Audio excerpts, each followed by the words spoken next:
Hello dear aspirants, good morning. Welcome to our YouTube channel. నేను మీ అలం సాయి కృష్ణ. ఈ వీడియోలో TGPSC నుంచి ఓటీఆర్కి సంబంధించిన ఒక కీలకమైన అప్డేట్ రావడం జరిగింది. దానికి సంబంధించిన క్లియర్ ఇన్ఫర్మేషన్ గురించి డిస్కస్ చేద్దాం. వీడియోలోకి వెళ్ళే కంటే ముందు మొదటిసారిగా మన ఛానల్ని చూస్తున్న వాళ్ళు లేదా మన ఛానల్ ఇప్పటివరకు సబ్స్క్రైబ్ చేయని వాళ్ళు ఎవరైనా ఉంటే సబ్స్క్రైబ్ చేయండి.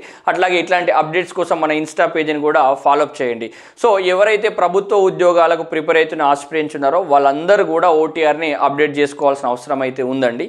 ఎస్, మరి ఈ అప్డేట్కి లాస్ట్ డేట్ అనేది ఈ నెల 25వ తేదీకి ఇవ్వడం అయితే జరిగింది. మరి ఈ అప్డేట్ చేసిన ఇన్ఫర్మేషన్నే ఇప్పటి నుంచి వచ్చే కొత్త నోటిఫికేషన్స్ అన్నింటికి కూడా కన్సిడరేషన్ అనేది చేయడం జరుగుతుంది. మరి మనం ఏం చేయాలంటే ప్రతి ఒక్కరు కూడా ఇప్పటి వరకు ఓటీఆర్ నమోదు చేసుకున్న వాళ్ళందరూ కూడా అప్డేట్ చేసుకోవాలి. కొత్త వాళ్ళు చేసుకునే వాళ్ళు చేసుకుంటే క్లియర్ ఇన్ఫర్మేషన్ ఇచ్చేస్తే సరిపోతుంది. మరి గతం దానికి ఇప్పటిదానికి ఏంది డిఫరెన్స్ అంటే, గతంలో మనం కేవలం మన ఎలిజిబిలిటీ డీటెయిల్స్ మాత్రమే మెన్షన్ చేసినాం. డిగ్రీ, పీజీ, బీఎడ్ లాంటివి మాత్రమే ఎంట్రీ చేసినాం. కానీ వాటికి సంబంధించిన సర్టిఫికేట్స్ని అప్లోడ్ చేయలేదు. బట్ ఇప్పుడు కంపల్సరీగా అప్లోడ్ చేయాలి. అట్లాగే పర్సనల్ ఇన్ఫర్మేషన్ ఉంది కదా, పర్సనల్ ఇన్ఫర్మేషన్ సంబంధించిన ఎవిడెన్సెస్ ఏమైనా అడిగితే వాటిని కూడా మనం అప్లోడ్ చేయాల్సిన అవసరం అయితే ఉంటుంది. అట్లాగే కలర్ ఫోటో, ఆ కలర్ ఫోటోని ఎట్లా అప్లోడ్ చేయాలనేది క్లియర్గా ఇన్స్ట్రక్షన్స్ ఇవ్వడం జరిగింది. సేమ్ ఆ ఇన్స్ట్రక్షన్ ప్రకారమే మన కలర్ ఫోటోను అప్లోడ్ చేయాలి.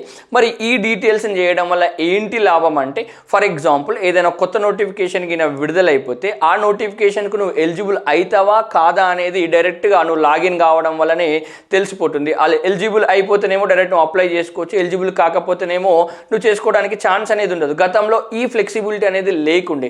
అట్లాగే సర్టిఫికేట్స్ మనం ఆల్రెడీ అప్లోడ్ చేయడం వల్ల ఏమవుతుంది, నీవు గిన ఉద్యోగానికి ఎంపిక అయితే నీ సర్టిఫికేట్ వెరిఫికేషన్కు సంబంధించిన యూనివర్సిటీస్కి ఆ డేటా పంపించడం జరుగుతుంది. సో నీ ఎలిజిబిలిటీ క్రైటీరియా సరిగ్గా ఉందా లేదా అనేది ఈజీగా ఫైనల్ చేయడానికి ఛాన్స్ ఉంటుంది. సో దీనివల్ల నియామక ప్రక్రియ అనేది చాలా వేగవంతం కావడానికి అవకాశం అనేది ఉందండి.